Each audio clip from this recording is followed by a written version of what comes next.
नमस्कार दोस्तों, स्वागत है आपका A to Z स्टोरीज अद्भुत ऑफिशियल पर। साधु संत फकीर गुरु रहबरों की सदा ही जय जयकार। हनुमान जी होई है वही जो राम रचि राखा, को करी तर्क बढ़ावे शाखा। हनुमान जी इस कलयुग के अंत तक अपने शरीर में ही रहेंगे। वे आज भी धरती पर विचरण करते हैं। वे कहाँ रहते हैं, कब कब वे कहाँ कहाँ प्रकट होते हैं और उनके दर्शन कैसे और किस तरह किए जा सकते हैं, आज ये आपको बताएंगे। चारों जुग प्रताप तुम्हारा, है प्रसिद्ध जगत उजियारा। संकट कटे मिटे सब पीरा, जो सुमिरे हनुमत बलबीरा। अंत काल रघुवरपुर जाई, जहां जन्म हरि भक्त कहाई। और देवता चित्त न धराई, हनुमत से ही सर्व सुख कराई। चारों युगों में हनुमान जी के ही प्रताप से जगत में उजियारा है। हनुमान जी को छोड़कर और किसी देवी देवता में चित्त धरने की कोई आवश्यकता नहीं। द्वंद्व में रहने वाले का हनुमान जी सहयोग नहीं करते। हनुमान जी हमारे बीच इस धरती पर सशरीर मौजूद है। किसी भी व्यक्ति को जीवन में श्री राम की कृपा के बिना कोई भी सुख सुविधा प्राप्त नहीं हो सकती है।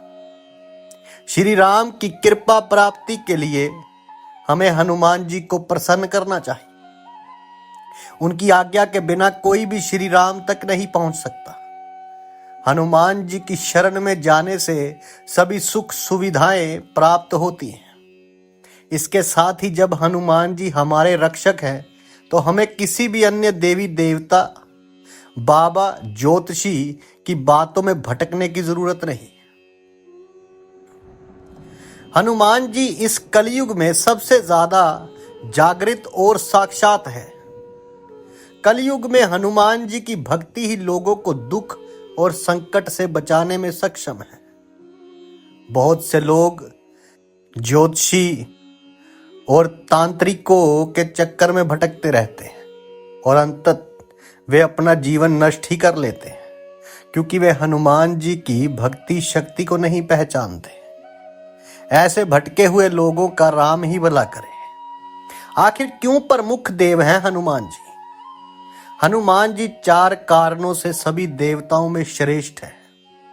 पहला ये कि वे वाकई ही रियल सुपरमैन है। दूसरा ये कि वे पावरफुल होने के बावजूद ईश्वर के प्रति समर्पित हैं। तीसरा ये कि वे अपने भक्तों की सहायता तुरंत ही करते हैं। और चौथा ये कि वे आज भी सशरीर हैं। इस ब्रह्मांड में ईश्वर के बाद यदि शक्तियां हैं, तो उन शक्तियों में से श्रेष्ठ हनुमान जी की शक्ति है। तभी कहा गया है, महावीर विक्रम बजरंगबली। उनके समक्ष किसी भी प्रकार की मायावी शक्ति ठहर नहीं सकती। क्या हनुमान जी बंदर थे? हनुमान जी का जन्म कपि नामक वानर जाति में हुआ था। नए शोधानुसार प्रभु श्री राम का जन्म 10 जनवरी 5114 ईसा पूर्व अयोध्या में हुआ था। श्री राम के जन्म के पूर्व हनुमान जी का जन्म हुआ और हनुमान जी लगभग 7138 वर्ष पूर्व हनुमान जी का जन्म हुआ था। आज से शोधकर्ता कहते हैं कि आज से 9 लाख पूर्व एक ऐसी विलक्षण वानर जाति भारतवर्ष में विद्यमान थी, जो आज से 15 से 12 हजार वर्ष पूर्व लुप्त होने लगी थी और अंत लुप्त हो गई। इस जाति का नाम कपि था।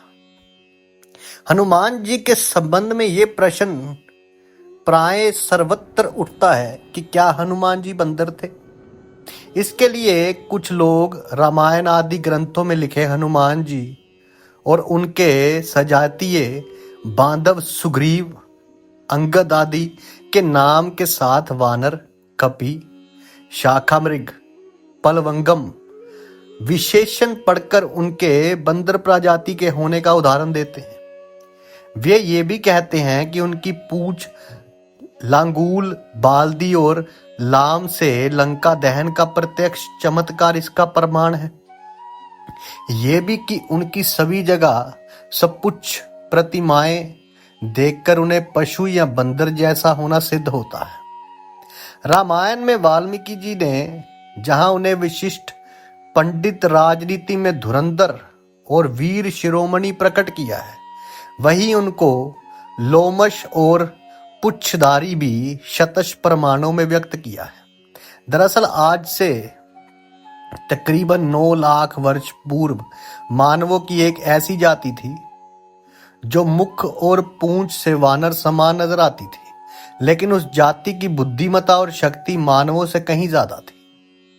अब वे जाति भारत में तो दुर्भाग्यवश विनिष्ट हो गई है, परंतु बाली द्वीप में अब भी पूंछधारी जंगली मनुष्यों का अस्तित्व विद्यमान है, जिनकी पूंछ प्राय 6 इंच के लगभग अवशिष्ट रह गई।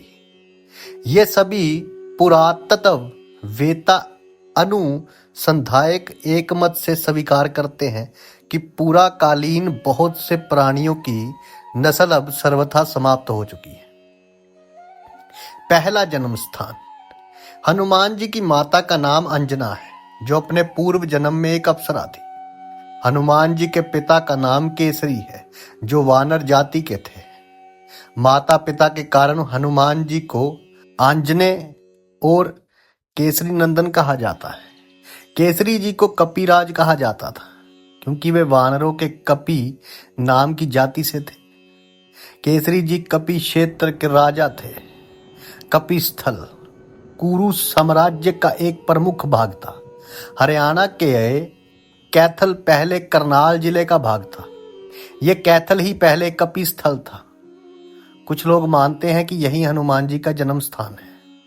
दूसरा जन्म स्थान जो है गुजरात के डांग जिले के आदिवासियों की मान्यता अनुसार डांग जिले के अंजना पर्वत में स्थित अंजनी गुफा में ही हनुमान जी का जन्म हुआ था। तीसरा स्थान, कुछ लोग मानते हैं कि हनुमान जी का जन्म झारखंड राज्य के उग्रवाद प्रभावित क्षेत्र गुमला जिला मुख्यालय से 20 किलोमीटर दूर आंजन गांव की एक गुफा में हुआ था। अंत में आखिर कहां जन्म लिया? पंपा सरोवर अथवा पंपासर होसपेट तालुका मैसूर का एक पौराणिक स्थान है। हम्पी के निकट बसे उस हुए ग्राम अनेगुंदी को रामायण कालीन किष्किंधा माना जाता है। तुंगभद्रा नदी को पार करने पर अनेगुंदी जाते समय मुख्य मार्ग से कुछ हटकर बाईं ओर पश्चिम दिशा में पंपा सरोवर स्थित है। यहाँ स्थित एक पर्वत में एक गुफा भी है, जिसे राम भक्तनी शबरी के नाम पर शबरी गुफा कहते हैं। इसी के निकट शबरी के गुरु मतंग ऋषि के नाम पर प्रसिद्ध मतंग वन है। उस वक्त था। हम्पी में ऋषि मूक के राम मंदिर के पास स्थित पहाड़ी आज भी मतंग पर्वत के नाम से जानी जाती है। कहते हैं कि मतंग ऋषि के आश्रम में ही हनुमान जी का जन्म हुआ था। मतंग नाम की आदिवासी जाति से हनुमान जी का गहरा संबंध रहा है। अब आखिर ये भी सवाल उठता है कि आज भी जीवित कैसे हैं हनुमान जी? हनुमान जी इस कलयुग के अंत तक अपने शरीर में ही रहेंगे। वे आज भी धरती पर विचरण करते हैं। हनुमान जी को धर्म की रक्षा के लिए अमरता का वरदान मिला था। इस वरदान के कारण आज भी हनुमान जी जीवित हैं और वे भगवान के भक्तों तथा धर्म की रक्षा में लगे हुए हैं। जबकि कल की रूप में भगवान विष्णु अवतार लेंगे, तब हनुमान जी परशुराम, अश्वत्थामा, कृपाचार्य, विश्वामित्र, विभीषण और राजा बलि सार्वजनिक रूप से प्रकट हो जाएंगे। कलयुग में श्री राम का नाम लेने वाले और हनुमान जी की भक्ति करने वाले सुरक्षित रह सकते हैं। हनुमान जी अपार बलशाली और वीर हैं और उनका कोई सानी नहीं है। धर्म की स्थापना और रक्षा का कार्य 4 लोगों के हाथों में है। माँ दुर्गा, भैरवनाथ, हनुमान जी और श्री कृष्ण। अब कहा जाता है कि चारों जुग प्रताप तुम्हारा। लंका विजय कर अयोध्या लौटने पर जब श्री राम उन्हें युद्ध में सहायता देने वाले विभीषण, सुग्रीव, अंगद आदि को कृतज्ञता स्वरूप उपहार देते हैं, तो हनुमान जी श्री राम से याचना करते हैं, यावद राम कथा वीर चरिष्यति महितले तावत् शरीरे वत्स्यन्तु प्राण आमम न संशय। इसका मतलब है, हे वीर श्री राम, इस धरती पर जब तक राम कथा प्रचलित रहे तब तक निस्संदेह मेरे प्राण इस शरीर में बसे रहे। इस पर श्री राम उन्हें आशीर्वाद देते हैं, अवमेतत कपि श्रेष्ठ भविता नात्र संशय चरिष्यति कथा यावदेशा लोके च मामिका तावत ते भविता कीर्ति शरीरे पयवस्था लोकाहि यावत् सत्या सयंती तावत स्थाये सयंती में कथा। अर्थात के हे कपि श्रेष्ठ, ऐसा ही होगा, इसमें संदेह नहीं है। संसार में जब तक राम कथा प्रचलित रहेगी तब तक तुम्हारी कीर्ति अमिट रहेगी और तुम्हारे शरीर में प्राण भी रहेंगे। जब तक ये लोक बने रहेंगे तब तक राम कथाएं भी स्थिर रहेंगी। चारों युग प्रताप तुम्हारा है प्रसिद्ध जगत उजियारा। त्रेता युग में हनुमान जी, त्रेता में तो पवन पुत्र हनुमान जी ने केसरी नंदन के रूप में जन्म लिया और वे राम के भक्त बनकर उनके साथ छाया की तरह रहे। वाल्मीकि जी रामायण में हनुमान जी के संपूर्ण चरित्र का उल्लेख मिलता है। अब द्वापर युग में हनुमान जी भीम की परीक्षा लेते हैं। इसका बड़ा ही सुंदर प्रसंग है। महाभारत में प्रसंग है कि भीम उनकी पूंछ को मार्ग से हटाने के लिए कहते, तो हनुमान जी कहते हैं कि तुम ही हटा लो, लेकिन भीम अपनी पूरी ताकत लगाकर भी उनकी पूंछ नहीं हटा पाते। इसी तरह एक बार हनुमान जी के माध्यम से श्री कृष्ण अपनी पत्नी सत्यभामा, सुदर्शन चक्र और गरुड़ की शक्ति के अभिमान का मानवर्धन करते हैं। उस वक्त भी हनुमान जी की मदद से ही कृष्ण जी ने अभिमान तोड़ा था। कलयुग में हनुमान जी, यदि मनुष्य पूर्ण श्रद्धा और विश्वास से हनुमान जी का आश्रय ग्रहण कर ले तो फिर तुलसीदास जी की भांति उसे भी हनुमान और राम दर्शन होने में देर नहीं लगेगी। कलयुग में हनुमान जी ने अपने भक्तों को उनके होने का आभास कराया है। ये वचन हनुमान जी ने ही तुलसीदास जी से कहे थे। चित्रकूट के घाट पे भई संतन के भीर, तुलसीदास चंदन घिसे तिलक देत रघुबीर। अब आखिर कहाँ रहते हैं हनुमान जी? हनुमान जी कलयुग में गंधमादन पर्वत पर निवास करते हैं, ऐसा श्रीमद् भागवत के वर्णन आता है। उल्लेखनीय है कि अपने अज्ञातवास के समय हिमवंत पार करके पांडव गंधमादन के पास पहुंचे थे। एक बार भीम सहस्त्रदल कमल लेने के लिए गंधमादन पर्वत के वन में पहुंच गए थे, जहां उन्होंने हनुमान जी को लेटे देखा और फिर हनुमान जी ने भीम का घमंड चूर चूर किया था। अर्थात के कलयुग में जहां जहां भगवान श्री राम का कथा, कीर्तन इत्यादि होता है, वहां हनुमान जी गुप्त रूप से विराजमान रहते हैं। सीता जी के वचनों के अनुसार अजर अमर गुण निधि सुत होए, करहु बहुत रघुनायक छोए। अब गंधमादन पर्वत क्षेत्र और वन। गंधमादन पर्वत का उल्लेख कई पौराणिक हिंदू धर्म ग्रंथों में हुआ है। महाभारत की पूरी कथाओं में भी गंधमादन पर्वत का वर्णन प्रमुखता से आता है। हिंदू मान्यताओं के अनुसार माना जाता है कि यहाँ के विशालकाय पर्वतमाला और वन क्षेत्र में देवता रमण करते हैं। पर्वतों में श्रेष्ठ इस पर्वत पर कश्यप ऋषि ने भी तपस्या की थी। गंधमादन पर्वत के शिखर पर किसी भी वाहन से नहीं पहुंचा जा सकता है। गंधमादन में ऋषि, सिद्ध, चारण, विद्याधर, देवता, गंधर्व, अप्सराएं और किन्नर निवास करते हैं। वे सब यहाँ निर्भीक विचरण करते हैं। वर्तमान में कहाँ है गंधमादन पर्वत? इसी नाम से एक और पर्वत रामेश्वरम के पास भी स्थित है, जहां से हनुमान जी ने समुद्र पार करने के लिए छलांग लगाई थी। लेकिन हम उस पर्वत की नहीं बात कर रहे हैं। हम बात कर रहे हैं हिमालय के कैलाश पर्वत के उत्तर में दक्षिण में केदार पर्वत है स्थित गंधमादन पर्वत की। यह पर्वत कुबेर के राज्य क्षेत्र में था।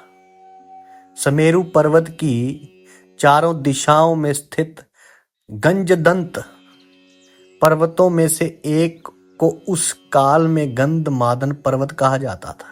आज ये क्षेत्र तिब्बत के इलाके में है। पुराणों के अनुसार जम्बू द्वीप के इलाव्रत खंड और भद्रशव खंड के बीच में ही गंधमादन पर्वत कहा गया है, जो अपने सुगंधित वनों के लिए प्रसिद्ध था।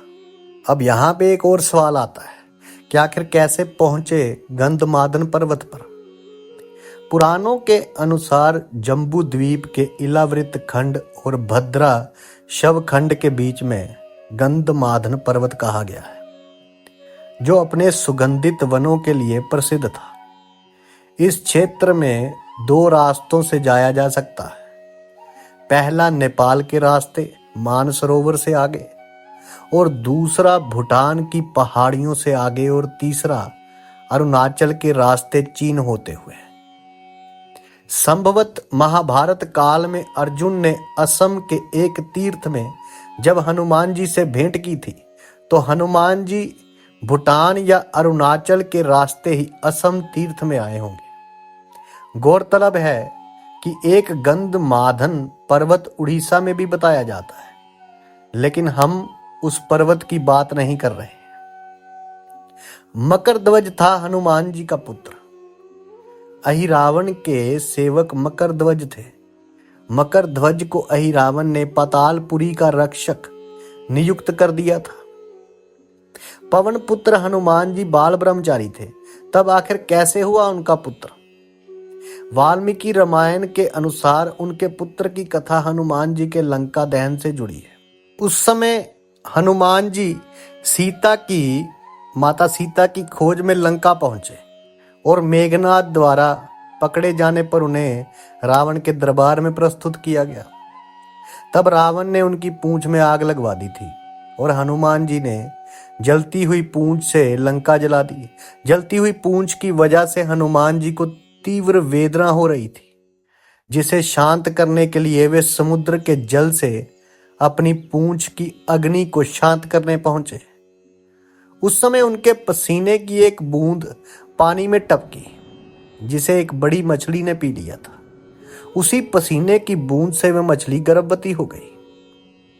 एक दिन पाताल के असुर राज अहिरावण ने सेवकों ने उस मछली को पकड़ लिया। जब वे उसके पेट चीर रहे थे, तो उसमें से वानर की आकृति का एक मनुष्य निकला। वे उसे अहिरावण के पास ले गए। अहिरावण ने उसे पातालपुरी का रक्षक नियुक्त कर दिया। यही वानर हनुमान पुत्र मकरध्वज के नाम से प्रसिद्ध हुआ। जब अहिरावण श्री राम और लक्ष्मण को देवी के समक्ष बलि चढ़ाने के लिए अपनी माया के बल पर पाताल ले आया था, तब श्री राम और लक्ष्मण को मुक्त कराने के लिए हनुमान जी पाताल लोक पहुंचे, और वहां उनकी भेंट मकरध्वज से हुई। हनुमान जी को देखकर मकरध्वज ने अपनी उत्पत्ति की कथा सुनाई। हनुमान जी ने अहिरावण का वध कर प्रभु श्री राम और लक्ष्मण जी को मुक्त कराया, और मकरध्वज को पाताल लोक का राजा नियुक्त करते हुए उसे धर्म के मार्ग पर चलने की प्रेरणा दी। अब आगे आखिर क्यों चढ़ता है हनुमान जी को सिंदूर? हनुमान जी को सिंदूर बहुत ही प्रिय है। इसके पीछे ये कारण बताया जाता है कि एक दिन भगवान हनुमान जी माता सीता के कक्ष में पहुंचे।